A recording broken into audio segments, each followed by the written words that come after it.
government or President Lai in particular is now also trying to influence the United Nations. Perhaps you can try to share with us. I don't know whether you are aware that there's a resolution called 2758. Basically, it's recognizing one China, but then the United States now, or William Lai is saying that yes, one China, PRC, one China, but Taiwan is not that one China. Taiwan has got to be very careful. I mentioned earlier that you're a pawn.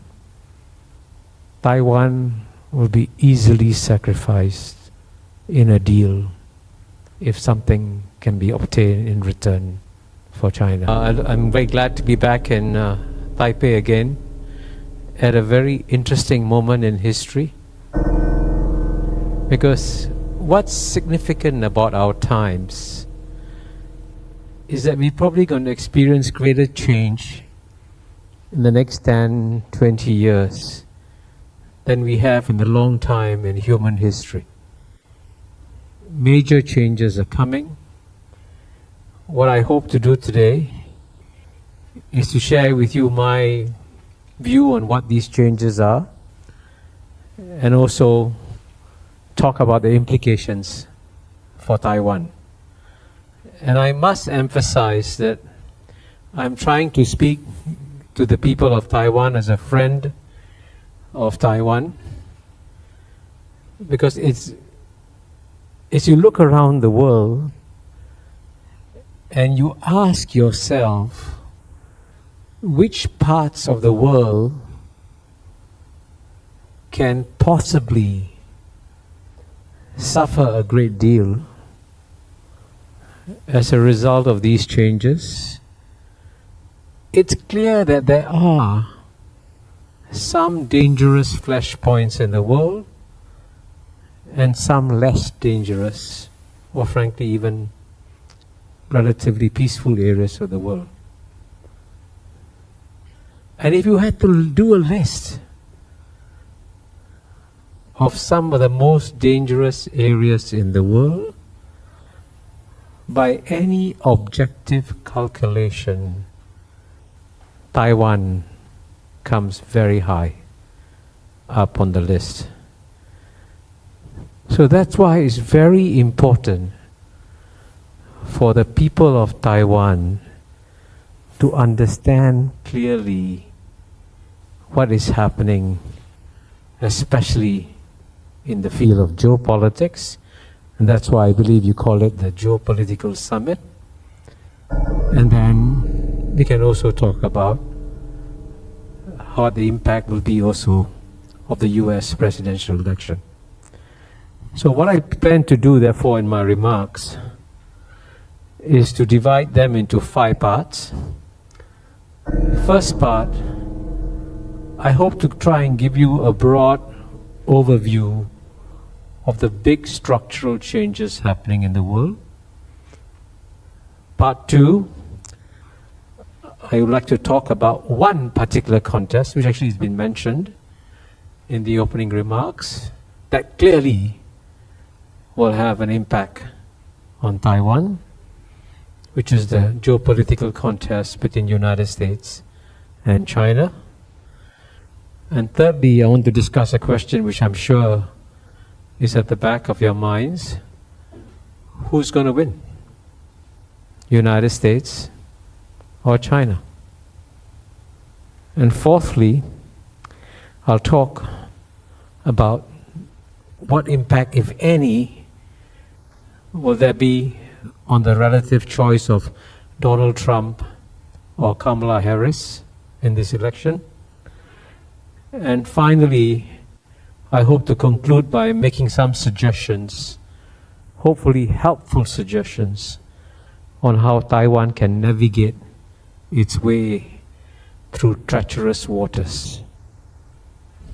So let me begin in part 1 by talking about the larger structural changes. And it's important to emphasize here that these structural changes are phenomenal. I'll just give you one example, right? For the past 200 years, in one way or another, world history has been dominated by the West. Clearly. In fact, 100 years ago, every corner of the world was all colonized by Western powers. My ancestors come from India. In the year 1924, 100,000 Englishmen could rule over 300 million Indians. Isn't that stunning? Isn't that amazing? That was the world. That was the West. So Western power has continued for a very long time. But we are now clearly reaching the end of the era of Western domination of world history. But I hasten to add that the end of Western domination of world history is not the end of the West. The West will still remain the single strongest civilization, still have an impact on the world, but its ability to dominate the world is disappearing. And just to give you one concrete example, as you all know, after Russia's invasion of Ukraine, which as you all know, clearly was illegal under international law, many countries, in fact a majority of countries in the world, condemned the Russian invasion of Ukraine, and in response to the invasion, the West imposed sanctions on Ukraine, thinking, hey, this is the right thing to do, and the international community will of course support the West in imposing sanctions on Ukraine. That would have been a natural thing that the West expected. But instead, 85% of the world's population did not follow the West in imposing sanctions on Russia. 85% of the world did not follow the West. So paradoxically, what the West thought was a move that would end up isolating Russia ended up actually in a move that showed the relative isolation of the West from the rest. And the waking up of what I call the global South, who, by the way, represent 88% of the world's population. The West only represents 12%. The 88% which were dormant for a long time have woken up. And so the texture, the chemistry of the world is changing as a result. And if you want to understand the scale of these changes, maybe let me compare it to something that you all understand. You all know that climate change is having a dramatic effect on our world, right? We're seeing all kinds of new weather phenomena emerge, droughts, hurricanes, typhoons, remarkable changes in the world. But that's what's happening in the physical sphere. But in the geopolitical sphere, we are also experiencing geopolitical climate change. Structural changes are taking place.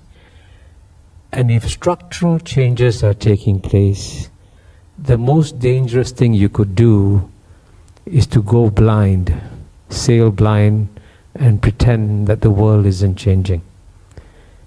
And so for the people of Taiwan, when there's so many geopolitical shifts happening, you have to try and understand what they are and how they will impact you. Because as I started by saying, one of the most dangerous spots in the world is seen to be Taiwan. And to understand why, let me now go to part 2 of my remarks and talk about the biggest geopolitical contest, which is always the one within the world's number one power, which today is the United States of America, and the world's number one emerging power, which today is China. And it is, I think everyone knows that a major geopolitical contest has broken out between US and China, and there's no question that it will accelerate over the next 10 years. And so Taiwan is clearly going to be affected by this because you're going to be a pawn in this contest. Pawns often get sacrificed, so it's important for pawns to be geopolitically adept and make sure they don't get into the line of fire. But of course, one thing that you need to do is to also understand what are the structural forces driving this contest. And I highlight 3 of them. One is, of course, what I call the iron law of geopolitics. Whenever the world's number one emerging power, which today is China, is about to overtake the world's number one power, which today is United States, the world's number one power always pushes down the world's number one emerging power. This is like an iron law of geopolitics. But this is also something that is well known. I think, as CY may have mentioned, Graham Allison has been here. He's written a book, Destined for War, in which he's done case study after case study of such power transitions. And most of the time, it leads, in his view, to contestation and often to wars. So what is therefore happening between US and China is predictable. It's not surprising, right? This is normal. But everyone talks about this. But the second structural force that is at play here in the US-China contest is one that no one talks about. In fact, I seem to be the only one speaking about it. And I call it the fear of the yellow peril. Now, the fear of the yellow peril, it's important to understand, has lain buried in the Western imagination for 800 years or so, ever since the Mongols almost conquered Europe. And this fear has surfaced in literature from time to time. Now, if you think that this is a figment of my imagination, I add a very important historical fact that 130 years ago, the United States Congress passed a piece of legislation called the Chinese Racial Exclusion Act. Chinese Racial Exclusion Act. Why? A fear of the yellow peril. And the only reason why I emphasize this dimension is that you may think that in this contest between United States and China, that it will be driven by rationality and cold calculations. And that may not be bad, but it's also driven by emotions. And when it's driven by emotions, it can become more dangerous. And that's why you've got to be very, very careful managing this contest, because you've got to understand the emotions behind them and why this will drive the contest forward. And then the third structural force I mentioned is the ideological dimension, which is there. And the ideological dimension is expressed by virtually all American leaders when they say it's a contest between democracy and authoritarianism, right? And that may be in part a description of what is happening, but it's also necessary for American leaders to highlight that ideological dimension, because American leaders at the end of the day have to get the support of their population. To get the support of the population, they have to explain why this is a worthy cause for the United States to get involved in, and therefore they say we must defend democracy against authoritarianism. And as you know, one way in which the United States won the Cold War against the Soviet Union is that it successfully managed to demonize the other side. And Ronald Reagan famously said that the Soviet Union was an evil empire. A simple phrase, but it made the Americans understand, oh, this is what we are fighting against, the dark forces of authoritarianism, And therefore a major effort, quite naturally, is being made to demonize China too, and that reflecting the ideological dimension. So for all these reasons, because of these structural forces, it's not difficult to make a prediction that the US-China contest will accelerate over the next 10 years. And it's also, by the way, at the same time, there's also a deeply held conviction in Washington, D.C. that the United States probably has about 10 years or so to stop China. Because the United States has calculated quite rationally that if China's economy continues to grow, if China becomes number one economy in the world, then things will change significantly.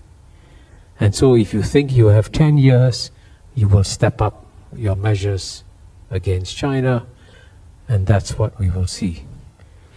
So all this leads to me my third question: who will win this contest?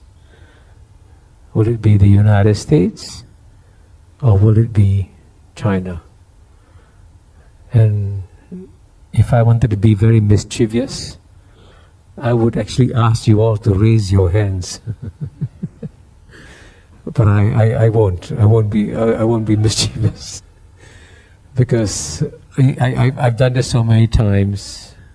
I know that when I give this speech to an American audience, and I go frequently to the United States. I was a visiting scholar at UPenn earlier this year. I'll be going to Harvard later this year. You can tell, for many Americans, the question doesn't even arise. Of course, if it's going to be a contest between the United States and China, United States will win. What's the question, right? It's inconceivable that China could even win this contest.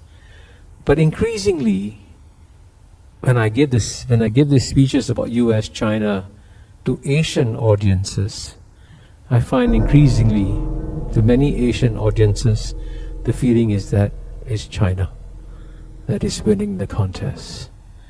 So I cannot obviously tell you who's going to win this contest, because what's amazing about this contest and what makes this contest really special is that we have never seen two powers with the size and scale of United States and China going at loggerheads with each other.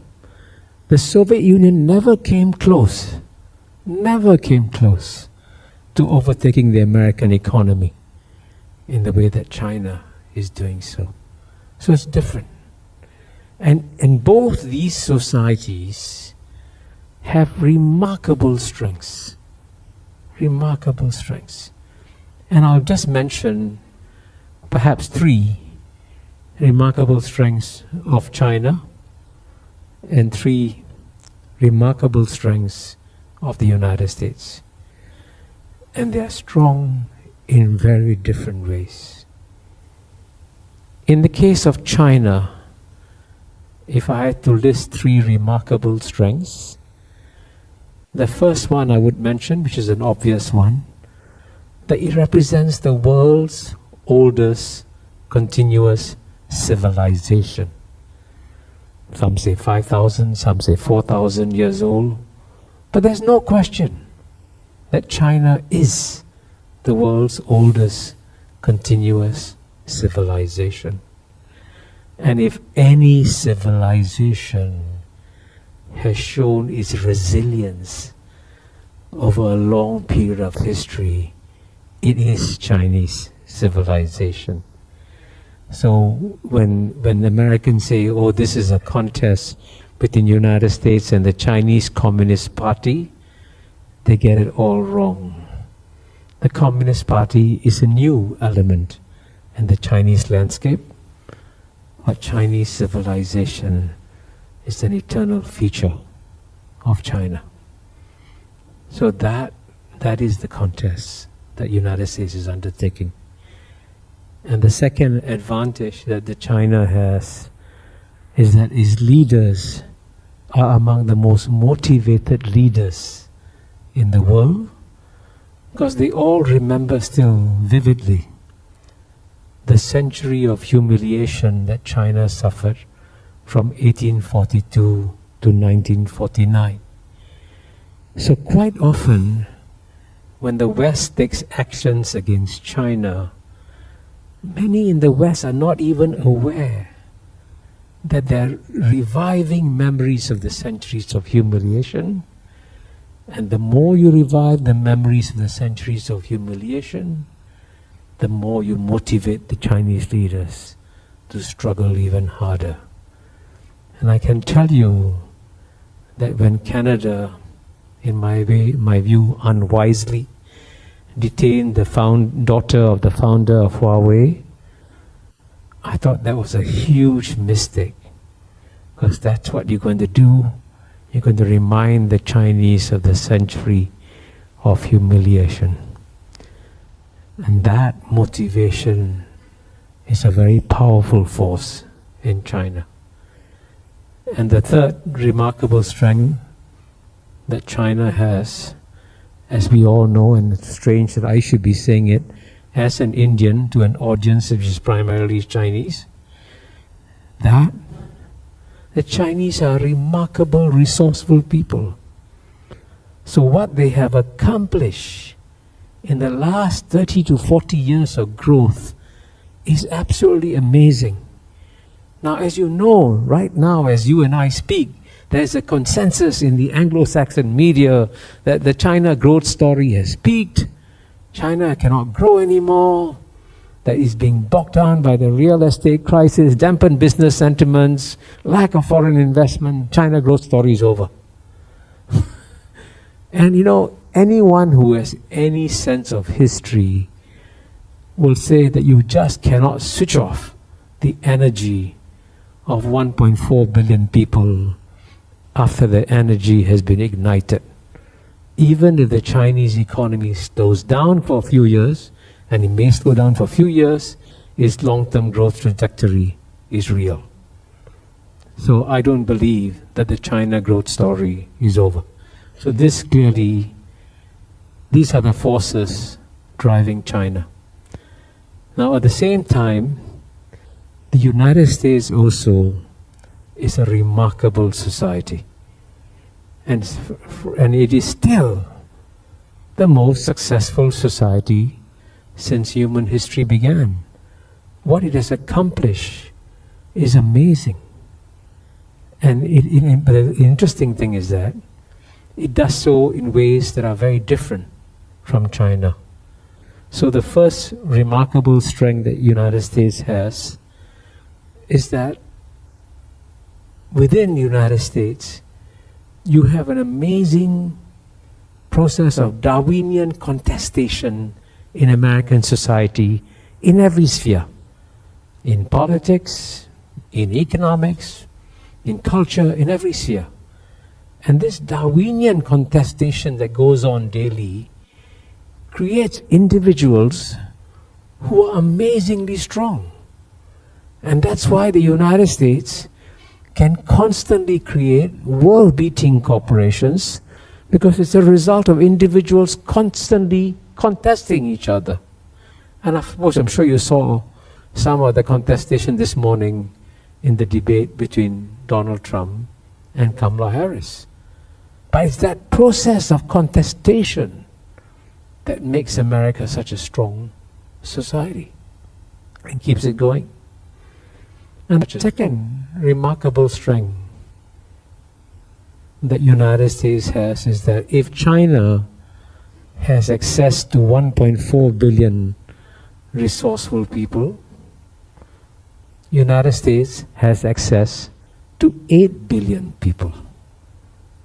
Because the best talents from all over the world, if they're looking for an opportunity, they try in one way or another to find their way to the United States, and they know that if they're good, if they're capable, they'll rise, they'll find the opportunities in American society.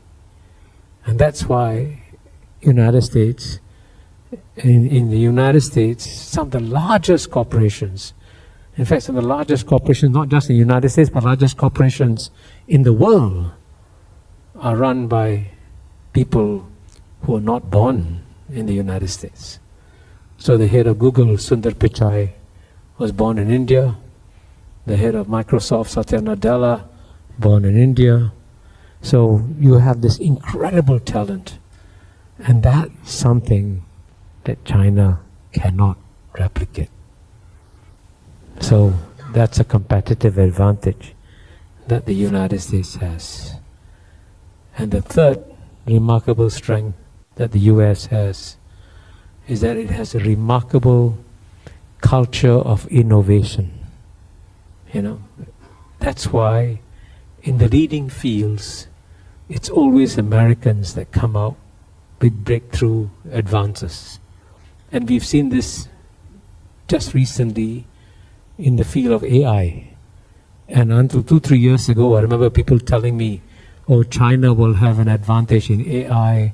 China's got these huge data pools, and China will leap ahead. And lo and behold, United States leapt ahead in the field of AI. So that culture of innovation is amazing. And I can tell you, when I spent 2 weeks this year at the University of Pennsylvania, when you spend time in a leading American university, you can feel it.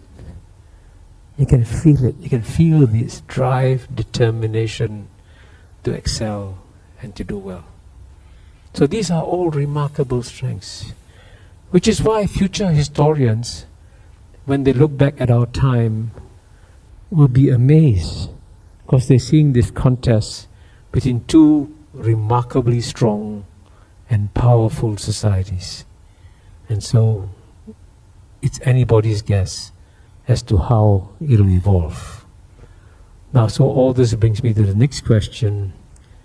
What difference does it make whether Kamala wins or Donald Trump wins? And here there's a paradox. On the one hand, I can confidently say nothing will change, because this contest, as I explained earlier, is driven by structural forces, not by personalities. Whether it's Donald Trump, Kamala Harris, or anybody else, the US-China contest will continue. It's driven by structural forces. But on the other hand, everything may change, because the style, and sometimes to some extent the substance, of Trump's and Kamala's responses to this US-China contest clearly will be different in many significant ways. And I'm sure that if you are a leader of China trying to decide who's better for China, is it Donald Trump, is it Kamala, it's a very tough choice, because both have their advantages and their disadvantages for China. And maybe that's one way of me spelling out the differences between the two from the point of view of China. How will China be impacted by Donald Trump or by Kamala Harris? So what are the advantages of Donald Trump for China? Well, the number one advantage is that unlike Joe Biden, and probably unlike Kamala Harris, who worked very hard to get the allies of the US to come along in this contest against China, and this is what the Biden administration is most proud of. They feel that this is no longer a contest between US, China. They've tried to get Japan, South Korea, Australia, the Europeans more involved in the contest against China. But as you know, Donald Trump doesn't believe that allies are assets. He believes that allies are liabilities. And so he's always asking, what have you done for me lately? And as you know, he tried to increase the spending by Japan and South Korea even in his first term. And when he comes back, he will probably insist that the allies pay more. That's going to alienate the allies. And I'm told that he may even ask Taiwan to pay more. So that's how he treats his friends and allies. So if he alienates allies, that's a plus for China. And the second thing about Donald Trump is that he's incredibly erratic. And because he's erratic, he will also alienate other countries.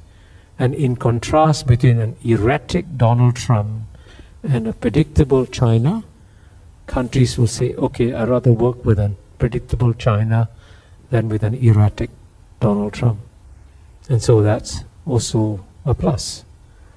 And another possible plus that Donald Trump could provide is that he's a deal maker. He is prepared to sacrifice anything if it thinks it will be good for him and it will be good for the United States of America. So, and this is why Taiwan is going to be very careful. I mentioned earlier that you're a pawn. Taiwan will be easily sacrificed in a deal if something can be obtained in return for China. And geopolitics is a very cold and cruel business.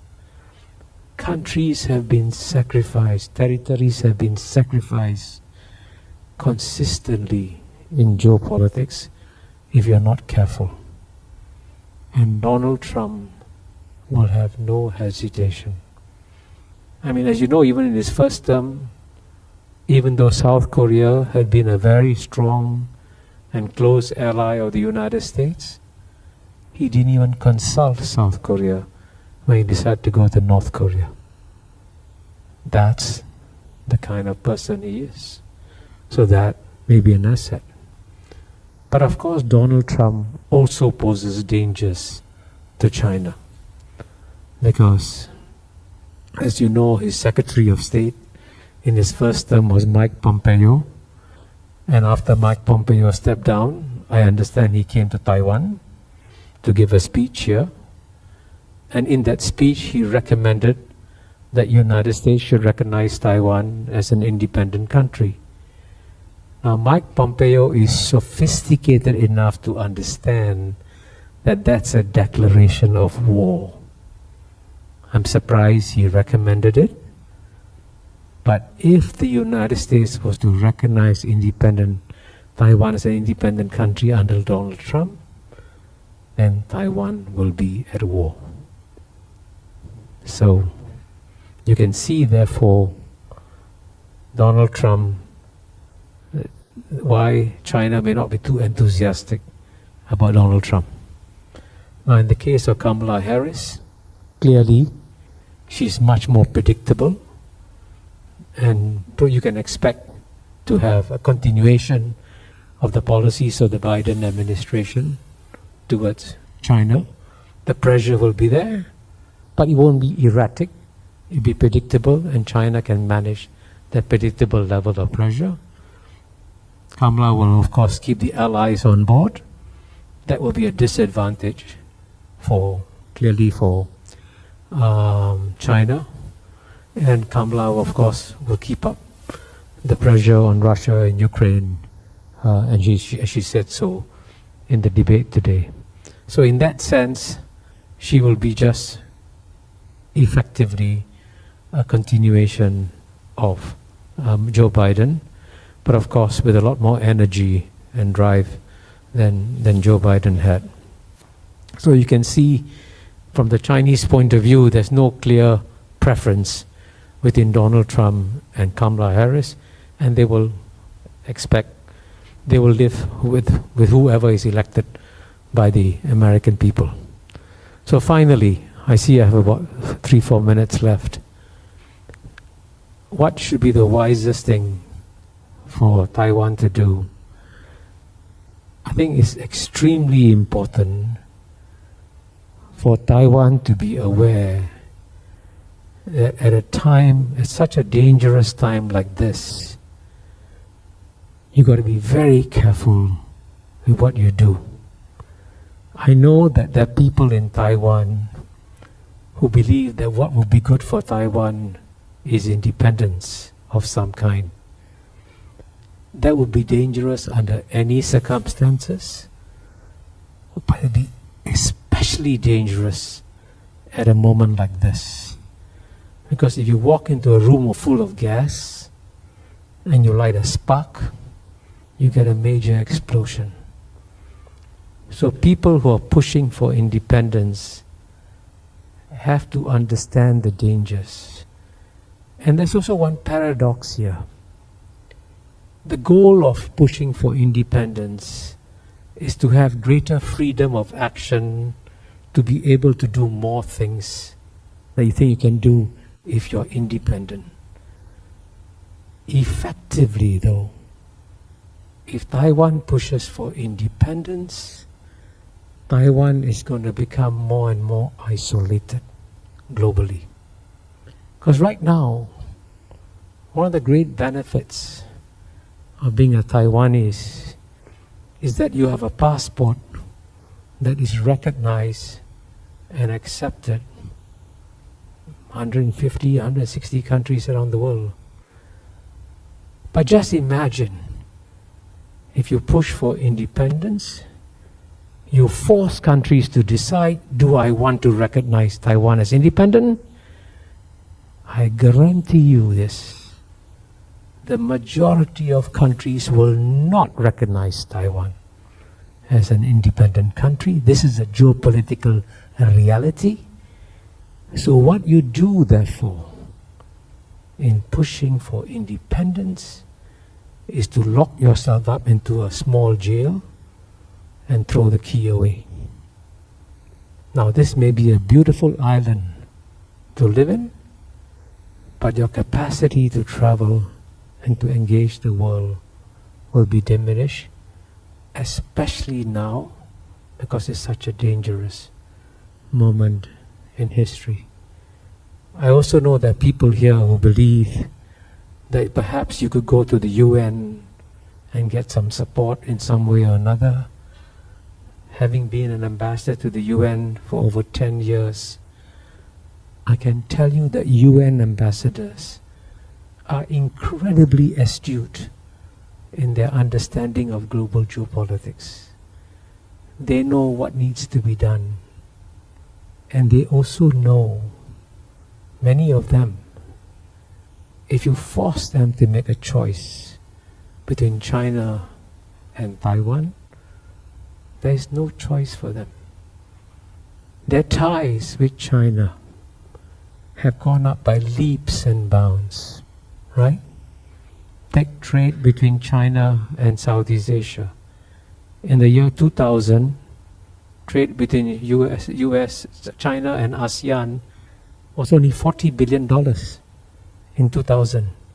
By 2022, it had become $975 billion, almost $1 trillion. Southeast Asian countries cannot sacrifice $1 trillion in trade.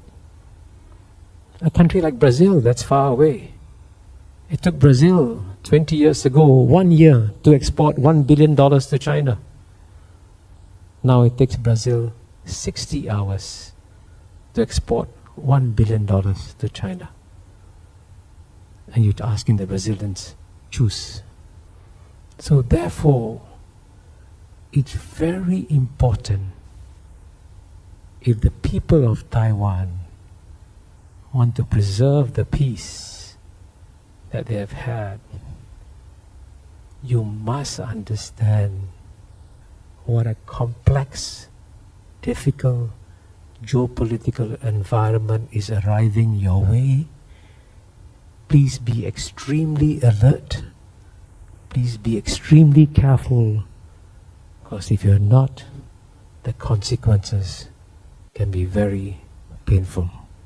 Thank you.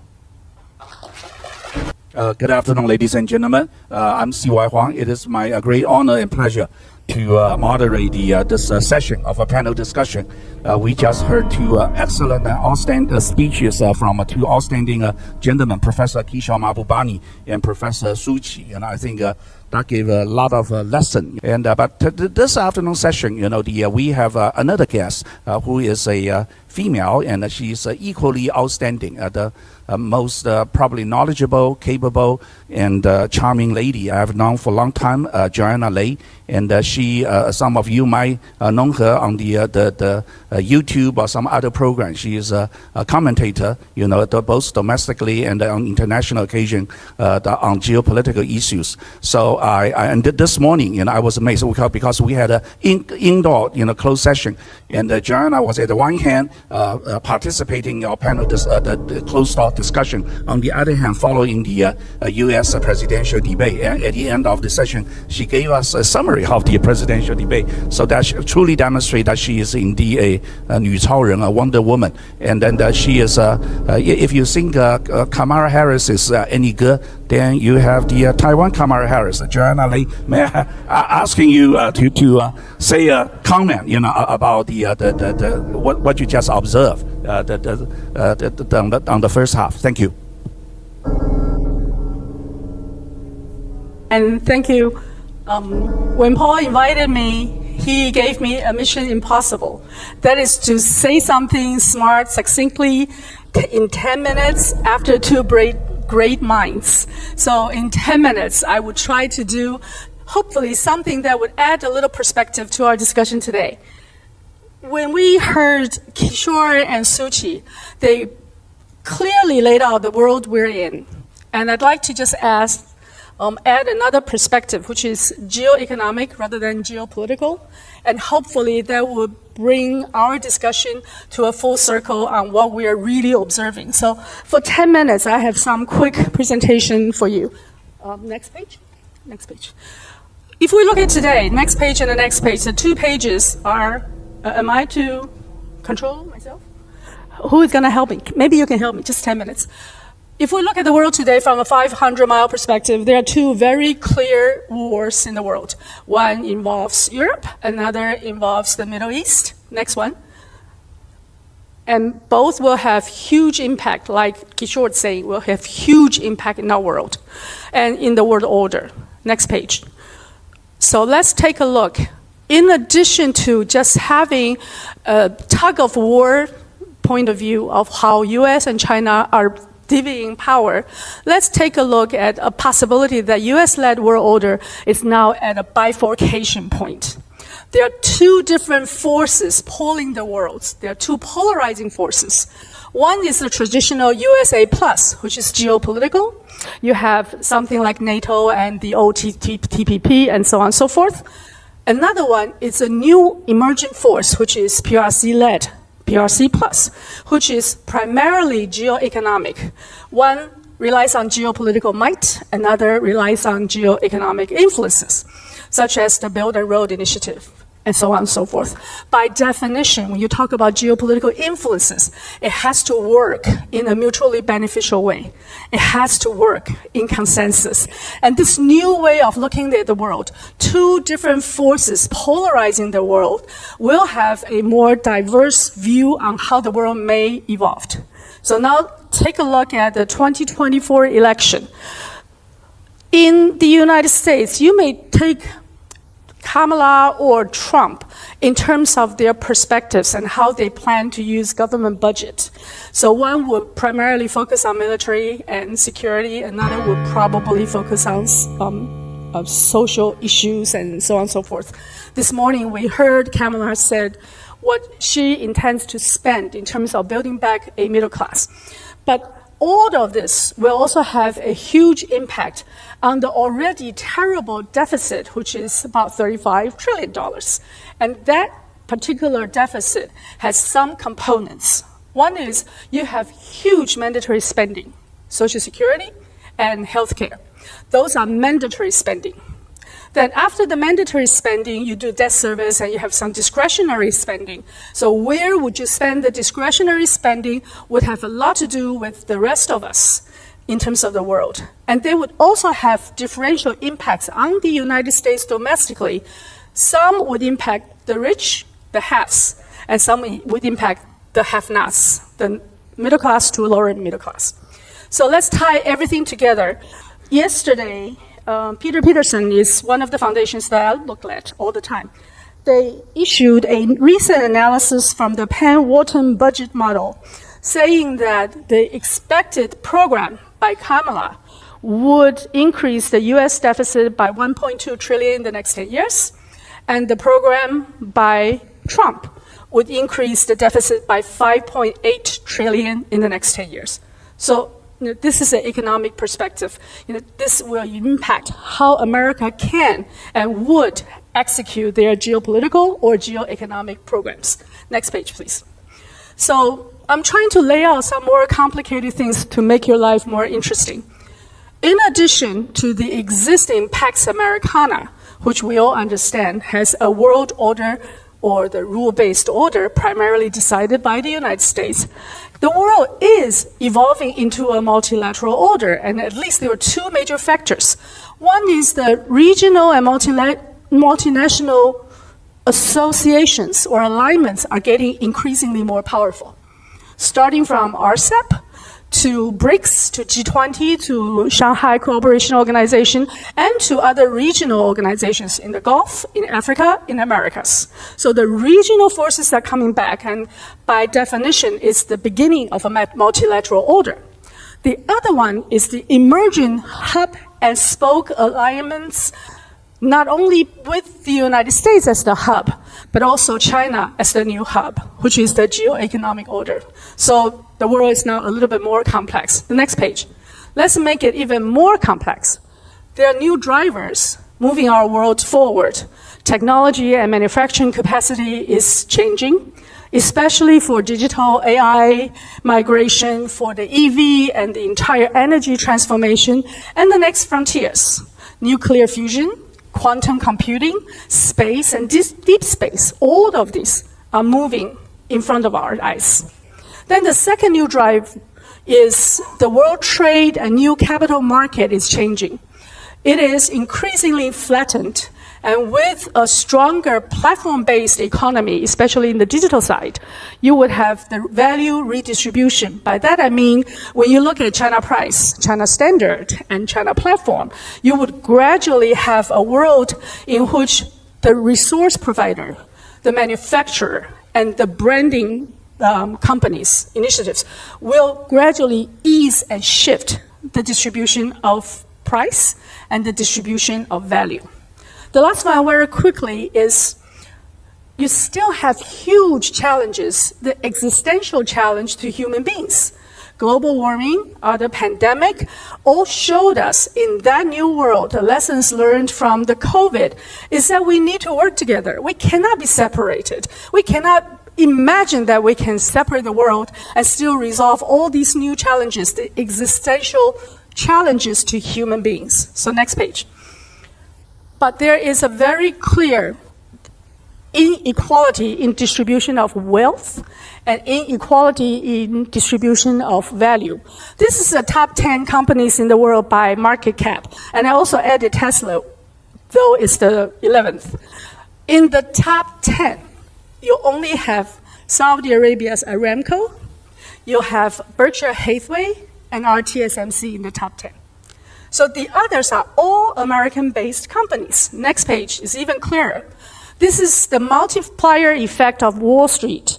I looked at their revenues, their market cap, their price per share, but the most easy telling story is the PE ratio. You look at Apple. The PE ratio is at, well, I can see mine. PE is 34. Microsoft, 35. NVIDIA, 50. Alphabet, 22. Amazon, 42. Meta, 26. All of these companies enjoy huge PE in the capital market, and therefore they continue to be the richest, more wealthiest companies in the world and have the ability to continue to drive our future. Next. However, if you look at the economic, the manufacturing, the exchange of goods and services.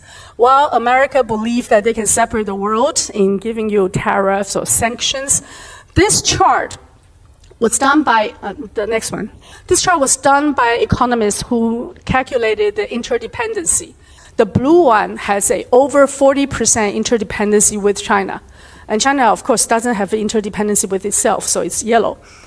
When the United States tried to separate the two worlds, it has to address the symbiosis relationship between US and China, which is almost impossible to break at this time.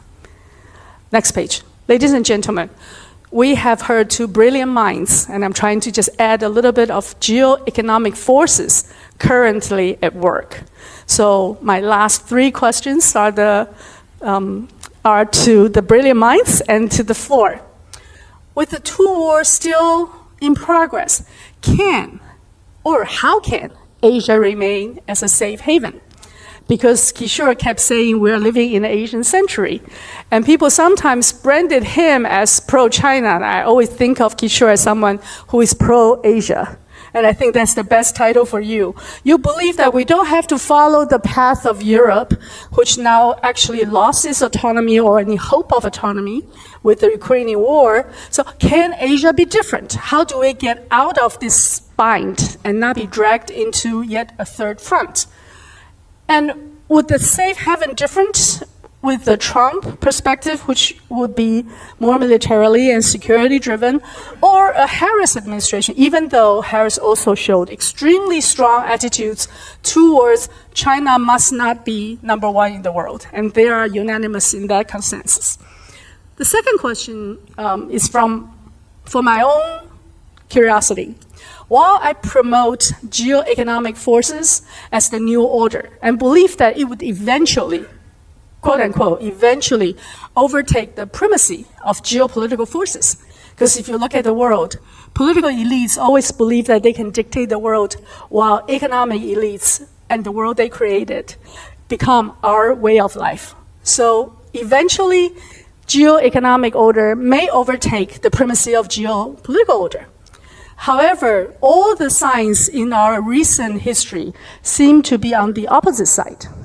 Trade and technology are weaponized, and all the world economic order as we believed in the first decade of the 21st century, that everybody went into WTO, have now been dissipated and have been separated into different orders. So are we being too optimistic, or are we simply being stupid? The third one is for everyone, especially we're talking about US election today. US is now the singular regional hegemon. This is Mearsheimer's thesis, right? US is a regional hegemon, but there are no other regional hegemon. Or there's no opportunity for other regions to have their regional hegemon. So when US is a singular regional hegemon, will this status last with the Trump or Harris administration? If yes, in what way, shape, or form? If no, when and where will we see the first crack? So with that, let me conclude. Please join me in thanking the two brilliant minds, and we have left them three huge questions. Thank you. Thank you. Thank you, Joanna. Yeah, 在工作人员把这页留的啊，继续放在那页。Okay, thank you for your brilliant summary of the and putting to the economic and the financial and technological aspect in addition to the geopolitical ones. You know, I think give us a perspective. I would on your third questions actually is the first. I'm going to ask Kishore. You know, basically you predict the rivalry between U.S. and China, and you say that the U.S. is maybe ahead in 10 years, and then China will eventually catch up. And what the U.S. is trying to do is to prevent China catch up. You know, that is where the conflict coming from. And then last year, one of the panel speakers, Graham Allison, in his book, the Destined for War. You know, what is that series? I don't know how to pronounce it.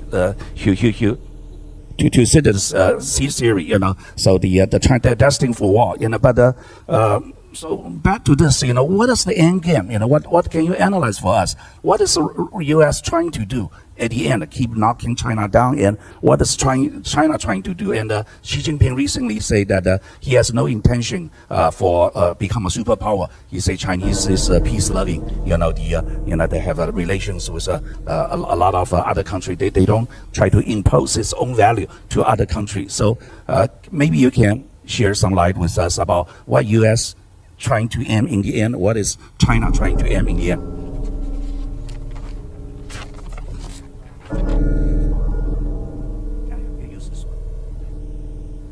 First of all, let me begin by Joanna by saying that was an excellent presentation, and I'm glad you brought up the economic, financial, and technological dimensions, because they're also going to make the world a much more complicated place. And I think one statistic you provided that I think all of us should pay attention to is the size of the US national debt, which is now already 125% of GNP, and debt servicing may soon cost more than the US defense budget.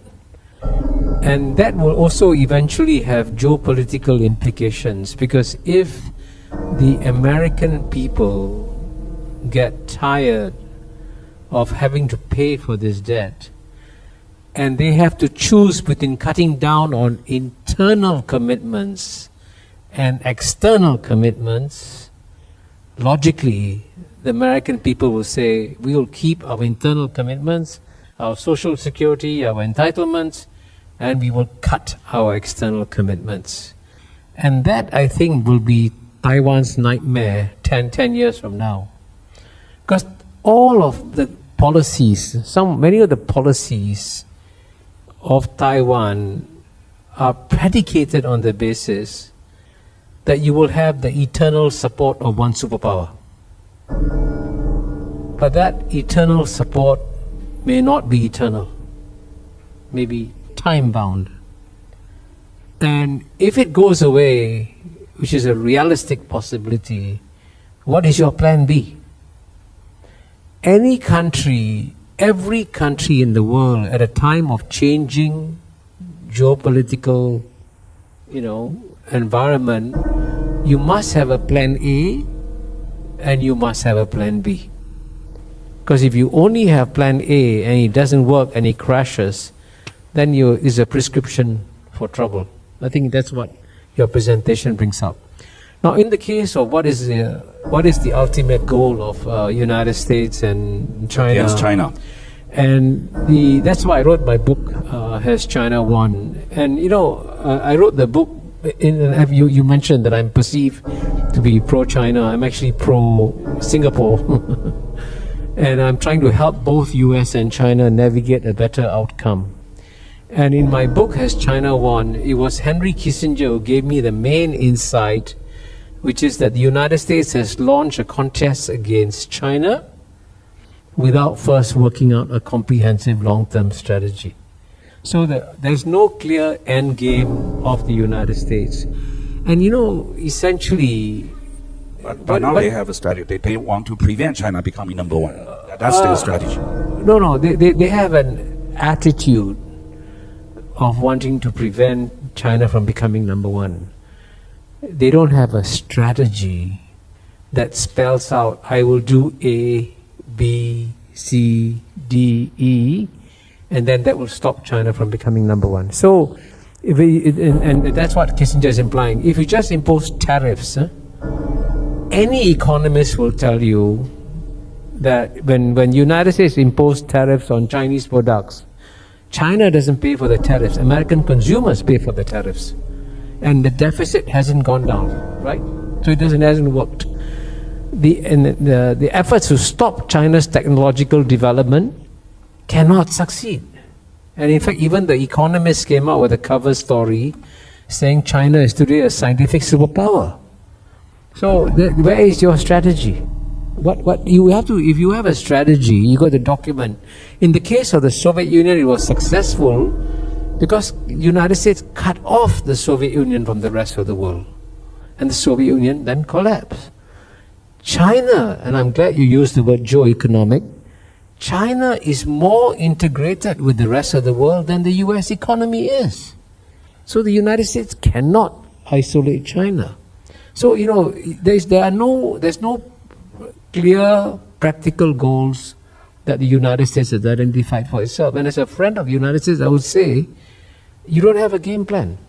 Whereas by contrast, China does have a game plan. You mentioned BRI. Now, BRI was not designed by China out of any sense of altruism.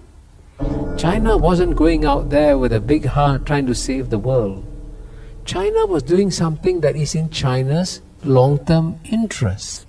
to have countries have such deep connections with China that they won't they won't contain China. So whatever China has been doing, therefore, is part of a systematic, comprehensive strategy.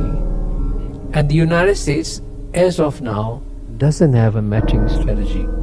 And so for the people of Taiwan, you got to figure out, in a contest between someone who has a strategy and someone who doesn't have a strategy, are you betting on the right horse? Right? So these are the sort of hard questions that you have to answer. And by the end of the day, I also believe that in the conclusion of my book, Has China Won?, I emphasize that both the United States and China will be better off if they press the pause button on the US-China contest and focus instead on common global challenges, which you also mentioned, like climate change, like pandemics, and so on and so forth. So the end goal of all those of us who are not in the US-China contest should be to encourage both to find ways and means of getting along for the benefit of the global community. So U.S. and China should find a way to cooperate rather than compete, and killing each other, and that's also what the cross strait Taiwan and China should do. So my next question to Suu Kyi, Professor, is we know that Xi Jinping's goal is 和平统一, peaceful reunification, but we seem moving away from that. The William Lai's insistence about the sovereign status of Taiwan, and that is now that is getting very sensitive. So how and now, according to you, there are no dialogue, let alone cooperation. So how can we lead us to a peaceful reunification, please?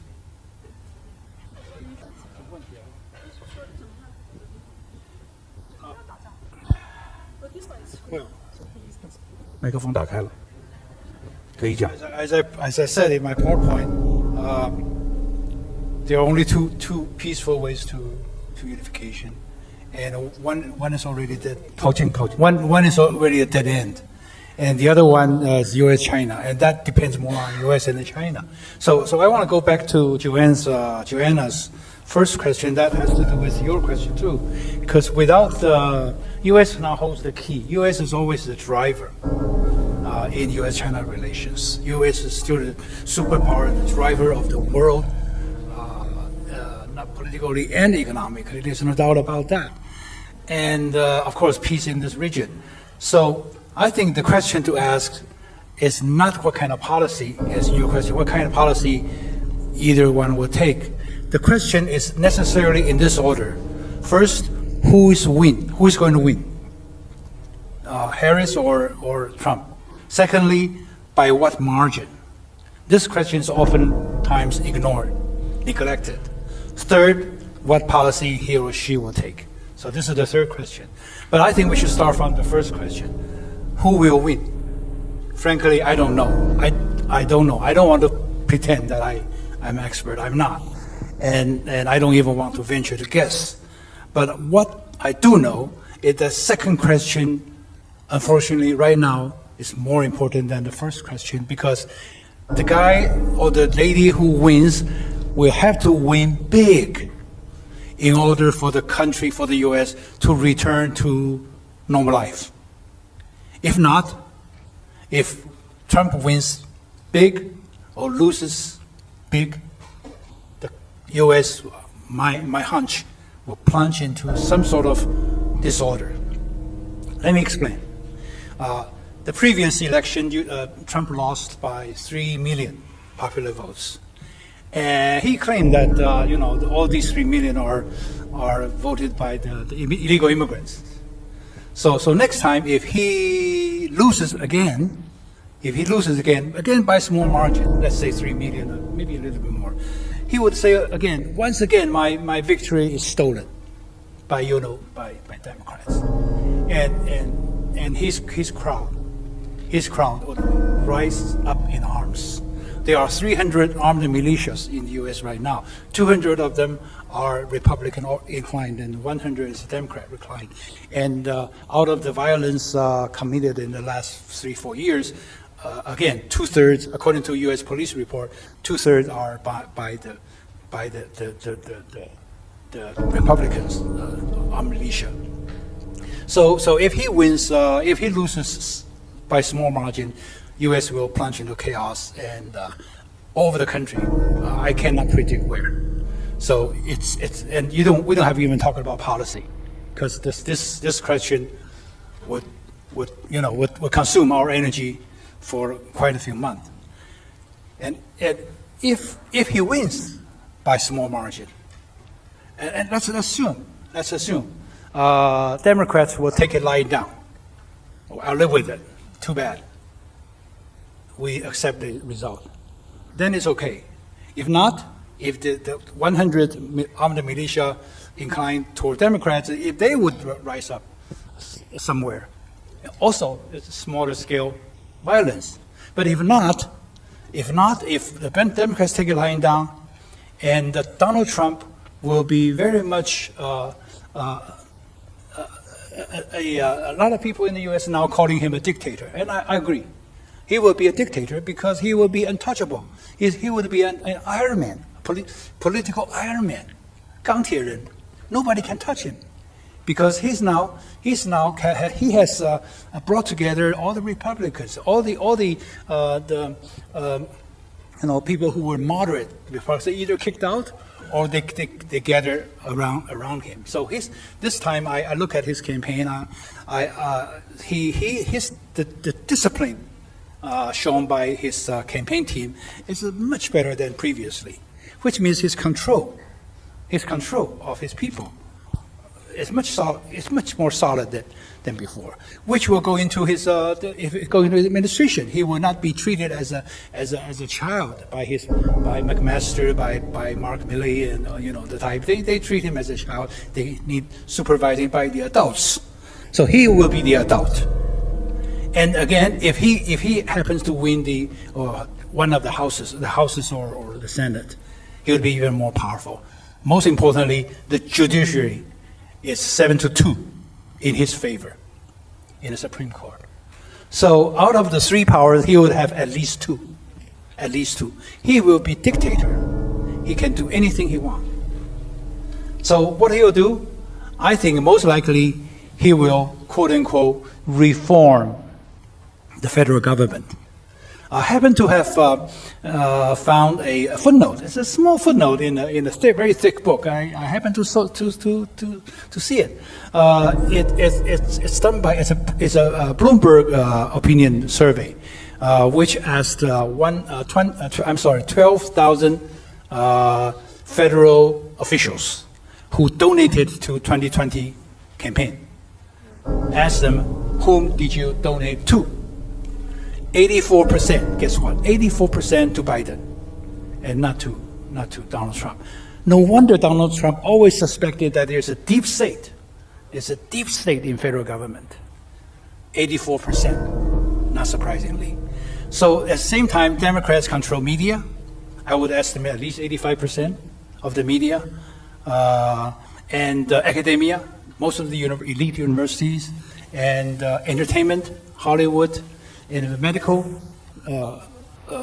medicine area. I mean, just about. I mean, Democrats really are in solid control of the country. So if he's voted into the administration, and I think he would have changed, revamp. So and of course on foreign policy, he would also be able to do whatever he wants,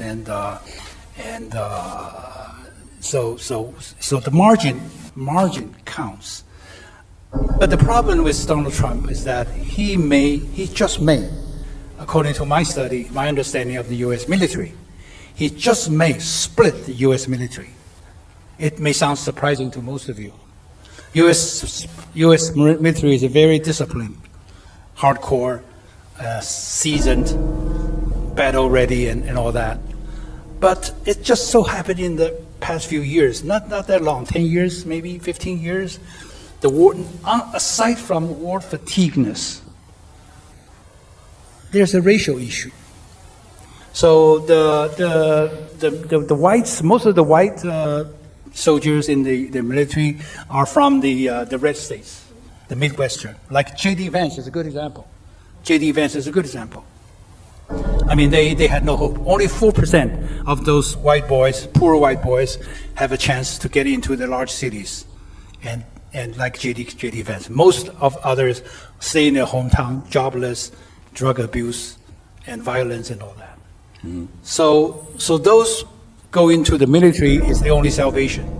So these white soldiers in the military are, I would surmise, pro-Trump.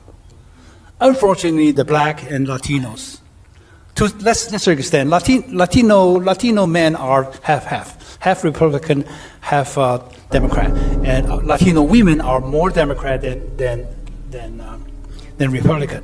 But the Latinos, blacks, and they are much less pro-Trump. So we'll have a split in the military. It is interesting. So it's dangerous. It's dangerous. The U.S. will be a very different country this year and next. So the margin counts, and we don't have to worry about our problem until we get cleared on this problem. Okay, thank you. My next question is also to kishore. Earlier you mentioned about your long-serving, and I recall 10 years in United Nations. So you do understand how the United Nations work. In fact, that our government, our President Lai in particular, is now also trying to influence the United Nations. Perhaps you can try to share with us. I don't know whether you are aware that there's a resolution called 2758. Basically, it's recognizing one China. But then the United States now, or William Lai is saying that yes, one China, PRC, one China. But Taiwan is not that one China. So we are just trying to maneuver it. What the Suu Kyi, in the past proposed what he called the strategic, the vagueness. But then what Taiwan government is now pushing is strategic clarity. Taiwan is a sovereign, the country status. What's your view from your understanding about United Nations? Well, I must say I'm not quite sure. I'm a bit confused about this efforts of Taiwan to amend the UN resolution. It's obviously a UN General Assembly resolution. But for a start, it's impossible to amend that resolution in the UN Security Council because China has a veto. So the Security Council is out. Now, even in the General Assembly, any efforts to change a resolution against the wishes of the government of China will fail. Because for a simple reason, that if you give the countries of the world a choice, do you want to vote in favor of a resolution that pleases Taiwan and angers China? What do you get out of it? And at the end of the day, China's standing in the global south has never been higher. You see that in the way that the African leaders went to Beijing for this conference. Even in Latin America, China's influence today is incredibly high. So I'm a bit puzzled by the political naivete of the people who are trying to push to amend a resolution in the United Nations. But nonetheless, maybe it's worth for them to try. Because when they try, they will fail so spectacularly. Maybe they do not try to amend, but try to interpret it in a different way. No, I mean, there's no point interpreting for yourself. You have to get the countries of the world to explain and understand the meaning of that resolution. But if any goal is to sort of ask countries to choose, do you favor an independent Taiwan? The vast majority of countries in the world will not support an independent Taiwan because they have already signed to a one China policy, and they'll be happy to work with the Taiwan that exists today. They're happy to work with the status quo. But if you try to change the status quo, any change will leave Taiwan worse off and not better off, because countries in the world are not going to support this. And this is a fundamental major reality. And I also emphasize that you also are living in a world where the influence of the West overall is coming down. I mean, very sadly. I mean, I say this out of sadness because I've seen how Europe has diminished dramatically on the world stage. I mean, if you want to understand why countries will not, for example, if you ask them to choose even between China and Europe, in 1980, the combined GNP of the European Union economies was 8 times bigger than China. Now, Europe and China are about the same size. By 2050, Europe's combined GNP will be half the size of China. So, clearly, everybody's got to adjust to a rising China. And I think if Taiwan's got to understand, that doesn't mean, by the way, I'm going to emphasize this, that Taiwan has to kowtow to China, or Taiwan has to sacrifice itself. No. But Taiwan's got to be geopolitically extremely shrewd and cunning in managing a difficult geopolitical environment.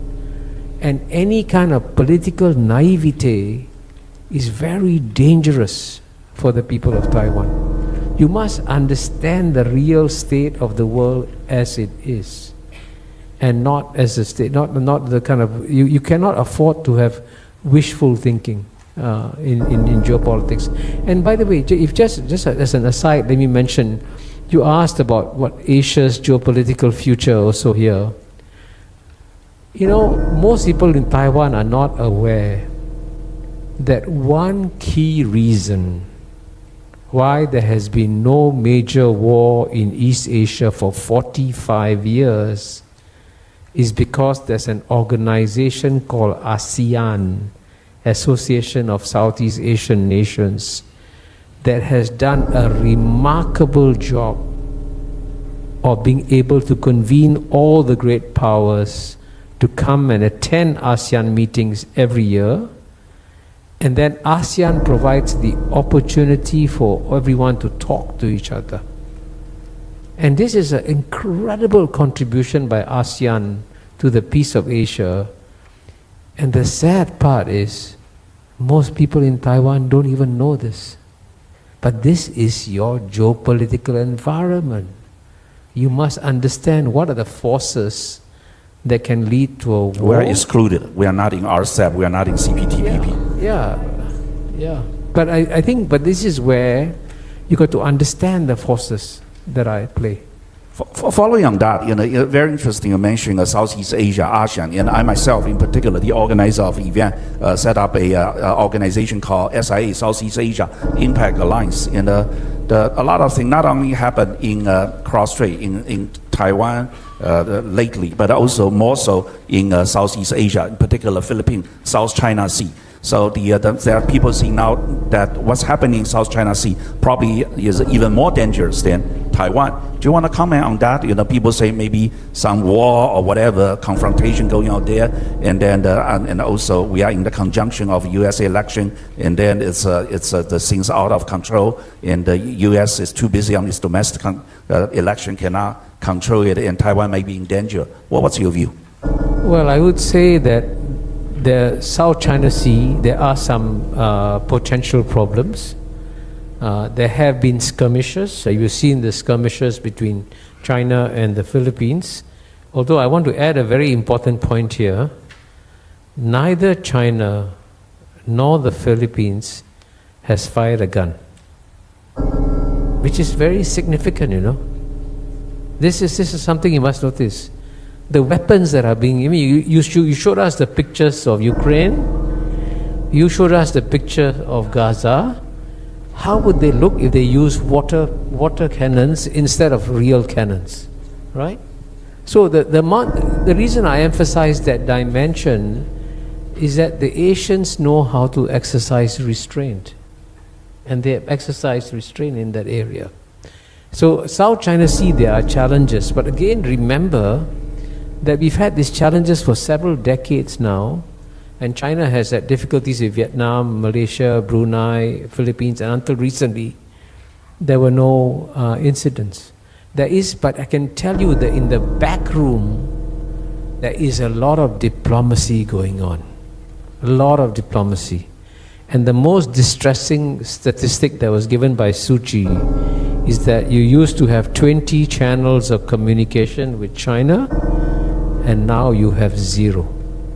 that is incredibly dangerous, because you must always establish your channels of communication before a crisis. Don't wait for the crisis to come and set it up. And by contrast, so you understand the difference, among the ASEAN countries, and ASEAN is the most diverse region of planet Earth, we have over 1,000 meetings a year. Over 1,000. Can you imagine every day the face-to-face contact and the trust and confidence in each other that is built up by these constant meetings? So when you go from 20 meetings to having 0, you are creating a very dangerous, vulnerable point. And that's why ASEAN, in many ways, teaches the rest of the world how to do things. Yeah, it is very interesting that you mentioned ASEAN. You know, our government has this 新南向政策 New Southbound policy, and out of the 10 countries in Southeast Asia, Singapore is neutral. You know, and Philippines are pro United States, pro American, but the other 8 are all pro China. So the only country that Taiwan now feels comfortable doing business with in Southeast Asia is the Philippines. So I heard from my contacts say, oh, very bullish on Philippines. But then all the other countries, simply because they are doing business or slightly toward China, our government feel hesitated to do business with them. So I just want to explain. But I have to qualify that. The other 8 are not pro-China. In fact, most of the 10 ASEAN countries want to be good friends with China and good friends with United States. Neutral. And so far, we have succeeded. And and by the way, there are enormous reservoirs of goodwill towards the United States in Southeast Asia, by the way. Southeast Asia is not anti-American. Southeast Asia is very friendly.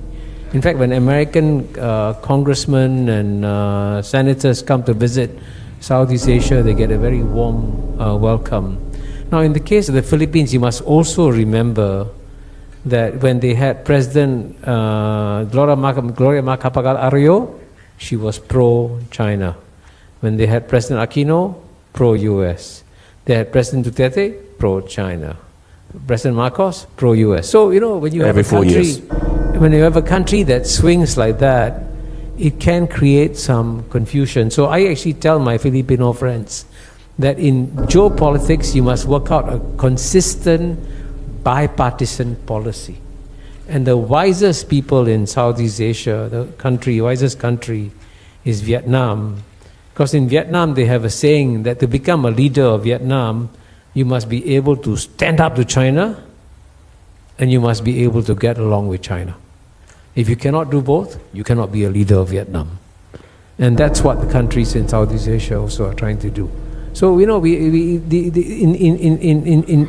in diplomacy, a lot can be achieved if you're careful, subtle, and sophisticated in your approach and not black and white in doing your things. Yeah, thank you for the clarification and the great insight. I want to ask you the last question before I open to the floor. You know, we talk about, you know, you also talk about the decline of the West, the rise of Asia, and the decline of America, United States, and the rise of China. You know, we can see in so many cases, technology. You know, Apple just launched iPhone 16, and Huawei launched a new folded three-way. You know, the cell phone that is unparalleled, and then the BYD now is already way ahead Tesla, and then and also if you look at the space, you know, the U.S. is in trouble. 2 of their astronauts stuck in the space, and the 8 days mission become 8 months nightmare, and then but these are rising China, the inevitable trend. You know, how will U.S. counter that? And Taiwan is in particular in a sensitive position because the only thing China is maybe not so good is chips, semiconductor. Taiwan is very strong, and U.S. also trying to control that. So what I'm seeing is the first question: this Asia rise seems inevitable, and we are very tricky in an extremely sensitive time. Taiwan is a very sensitive period, and Taiwan with the great technology of semiconductor chips also caught in between. What's your advice to Taiwan? Well, I must emphasize that when I talk about the decline of the West, It's the relative decline, not absolute decline. I mean, the Western countries will still remain wealthy countries. They're not going to go into poverty. But their relative share of the global GNP is shrinking. And also when I talk about Asia, it's not just about China. You have 1.4 billion people in China, you have 1.4 billion people in India, and India is going to do very well. The Indian economy is already the 5th largest economy, it will be the 3rd largest economy by 2030. And then you have ASEAN with 700 million people. So it is a combination of what I call the new CIA, China, India, ASEAN. Wow, CIA. CIA. The new CIA that is happening.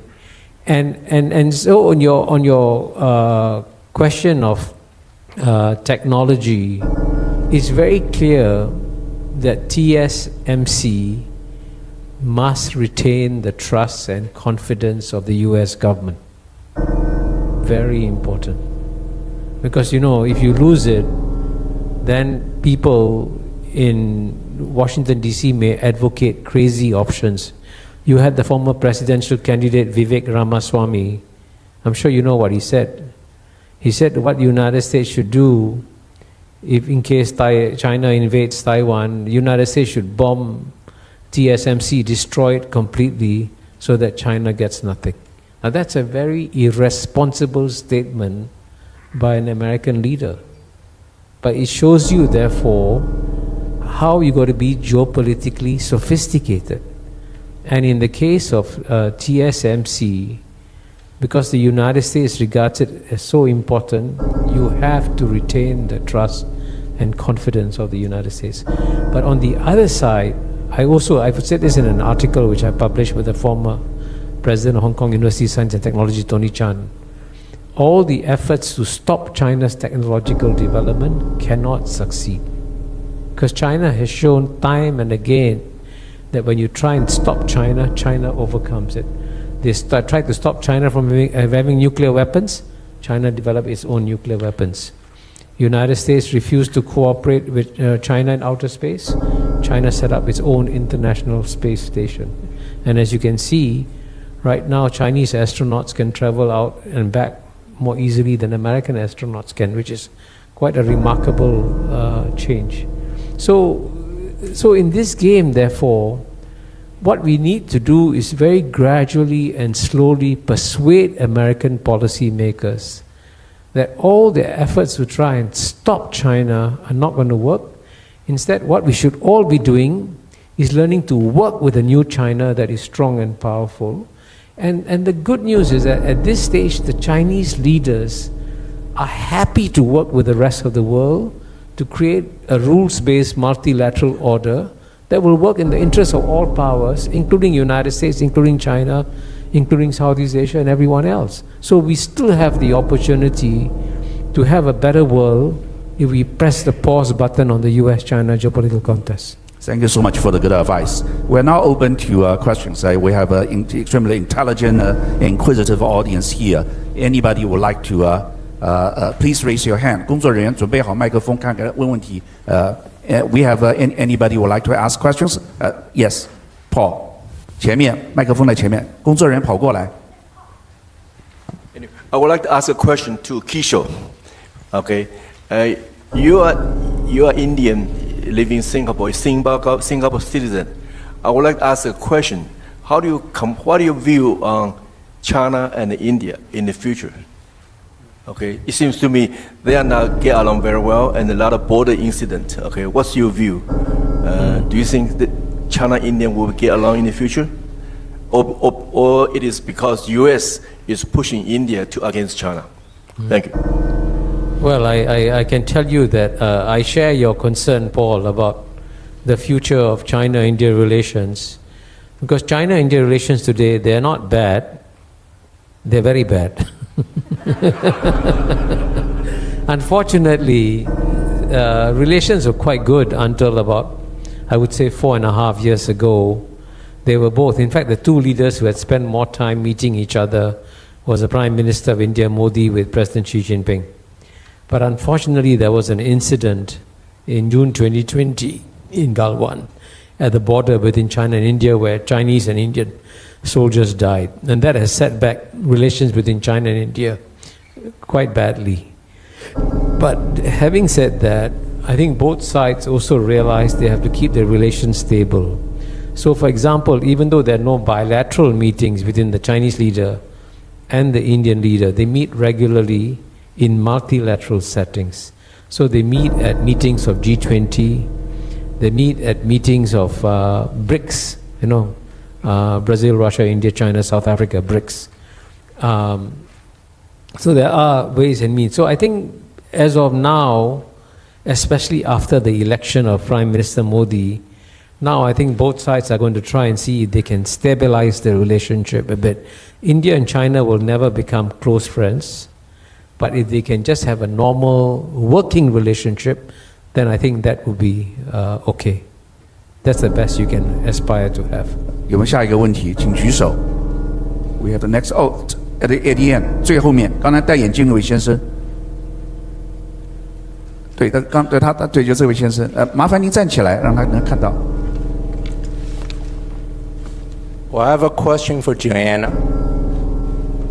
I think for Asian countries, you're saying that you can be friends with both China and the U.S. at the same time. What's your view on the Malacca Strait? Would that be a point of contention in case right now we have economic war and also maybe some tension in Taiwan Strait, but should the case be maybe the military confrontation start to heat up, would Malacca Strait be a point of contention? I have a second question, but that's for Kishore. For us, we are not in a position of power, not in Taiwan, not in the US, nor in China. So for people like us, more pragmatically, how do we position ourselves, I mean investments-wise, to navigate this tough water for the next 10 years? Street. I worked in Singapore for 7 years. Malaysia is my second home. I go all the time. Of course, it's one of the major choke points in the world. So when we look at choke points in the world, actually a lot of them are inflamed. Look at Suez Canal, look at the southern tip of the Red Sea, and so on and so forth. So if there are additional tension, because India is also working in occupying one of the islands next to the Malacca Strait. So if there were additional tensions, I think the other plans will be executed or accelerated, such as the Thailand Canal Plan or other plans to bypass the Malacca Strait, which will be quite terrible, to be frank, for Singapore as a very major harbor and free port for the world trade. But there will be other plans, especially for oil and gas transportation and the lifeline of all the transportation. So now if we look at the world around us, there are 3 or 4 major choking points. One is Taiwan Strait, the other is Malacca Strait. And these two, if going into any kind of trouble, then the United States has a new thesis. This is a new playbook. It didn't happen before. The new playbook is the tension across Taiwan Straits is jeopardizing world economy and jeopardizing the flow of goods across the world. And that would be another way of getting international involvement for a potential conflict in Taiwan Straits. And may I just add, this is a new playbook. It didn't happen before. Thank you. Thank you, Joanna. Next question, please. Oh, yes. Yeah, sorry. Yes. Your question is what can people like you do if you have no influence in... I would say it's very important for the public in Taiwan to also understand why is Taiwan in such a dangerous situation. The people must understand this. And some effort must be made to educate them, because what is tragic here is that it's so easy to avoid war in Taiwan. Very easy, right? Keep the status quo. But why risk it then? Why try to nibble away and try little things here, little things there, little things there? when they will not in any way enhance your security and in fact endanger your security. So Taiwan needs to exercise a tremendous amount of strategic discipline and being extremely careful if you want to preserve the peace here. But the people must be aware of it. So the people must also be told. And here the advantage we had in Singapore is that the founding generation of Singapore's leaders, and I discussed that in my memoirs, Living the Asian Century, Lee Kuan Yew, Goh Keng Swee, Rajaratnam, they were geopolitical geniuses. Geniuses. And that's how I learned so much from them. And they understood what you need to do, when you need to speak out, and when you need to keep absolutely quiet. Just say nothing. And quite often, in many diplomatic situations, saying nothing is the best thing to do. So Taiwan should therefore learn to take an extremely low profile and be very, very careful of people who fly here claiming they want to defend you. I mean, Nancy Pelosi did an incredible amount of damage to Taiwan. There's nothing positive that came out of her visit, except that she became famous in the United States. So if people like that come to help you, be careful. They only want to use you as a stepping stone for their personal needs. And if you suffer, that's of no consequence to them. We have time for one last question, if there's any. Over there.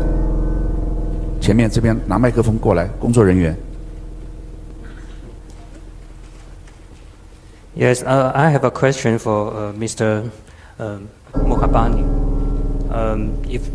If China take over Taiwan in the future, will there be a big impact on the geopolitical structure, either in Asia or in the world? And do you think United States can afford that big impact? Yeah, the question is that if China does take over the Taiwan, the impact will be a tremendous phenomenon. Like Nikki Haley say, 10 trillion. You know, can U.S. afford not to look into the situation? Basically, not to protect Taiwan, to let China invade Taiwan. You know, the consequences will be unbelievable. Well, I think certainly the United States will be happy to provide weapons, logistics, and so on and so forth. But will the United States send its soldiers to come and defend Taiwan?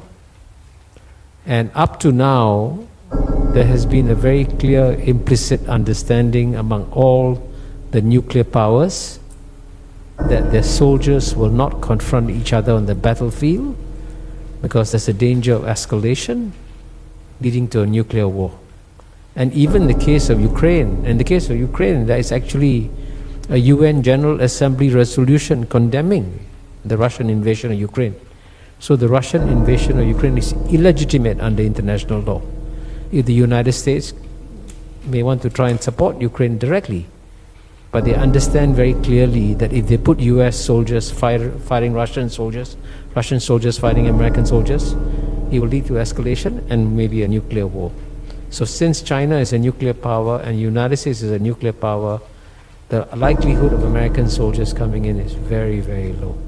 And in a sense, basically, you will be on your own. Thank you. You know, with Kishore's remarks, you know, I think all of us learn a lesson. I think we need to think hard, you know, not just ourselves, our companies, our government leaders. You know, I want to thank you once again. You know, we are coming to the end of today's event. Kishore and Professor Suchi and Jonah are coming to this event. I want to thank my co-organizer, the KD Lee Foundation and the Fairwind Foundation, and most of all, I want to thank all of you. You know, all of you care about politics. You made today's events happen. You know, I think this is we don't have an answer, but we do have a lot of thinking. I think the key things to avoid war, and we are seeking peace. And Kishore's recommendation is even for U.S. and China is to cooperate rather than confront. We all learned a great deal. Once again, 再一次热烈的掌声给他们好了。And thank you everyone. This concludes today's event. 首先感谢大家能够看到这里。这是马凯硕在台湾的一段演讲，非常的震撼鸟心啊！因为青鸟听了这段演讲心里估计要破大防了。马凯硕直言不讳地说，台湾是中美博弈的棋子，所以行事要处处小心。如果台湾一定要独，逼国际社会在中国大陆和台湾之间呢做出选择，不好意思，国际社会很显然会选择中国大陆。意思很明显，台湾不要再作死马凯硕还深度分析了中国和美国博弈的本质，就是没有一个新兴大国不接受老牌世界强国的考验和打压就能成为新的世界强国的。美国作为一个标榜为民主的国家，必然会为了选票维护他们的意识形态，抵制他们口中的专制主义。这是两国之间一种结构性的力量对抗，无法改变。听到这里台独势力肯定会认为美国一定会为了台湾与中国对抗，可能此刻要集体的高潮了。但是不要急，烽火认为没错，但是美国是一个注重利益为先的国家，当中美之间的结构性的力量接近或者是对抗所花费的代价巨大时，美国是绝对不会亲自下场的。试问美国会为台湾与中国鱼死网破，甚至付出成为世界三流国家的这么一个重大的代价吗？很显然不会。美国没有哪个政府敢于承担这个历史责任的。今天刚刚的消息是中国的中共中央军委副主席张又侠又下马了。很多人说中国军队高层频繁更换，战斗力肯定不行，大错特错。中国军队有自己的作战指挥体系、规章制度，绝对不是靠一两个大领导来决定军队的战斗力的。枪炮依然擦的是很亮的，战斗力依然非常强。很多人问烽火怎么看这件事，我的观点就是收复台湾更进一步了。其实不难看出，习大大连任军队反腐无上限，这些信号都可以往台湾这里来靠。现在的中国只有台湾是最后一个去路，中华民族要复兴，绝对要扫除这样的去路。大家可以自己思考思考。好了，本期节目就到这里，没有点订阅的朋友点个订阅吧，我们下期再见。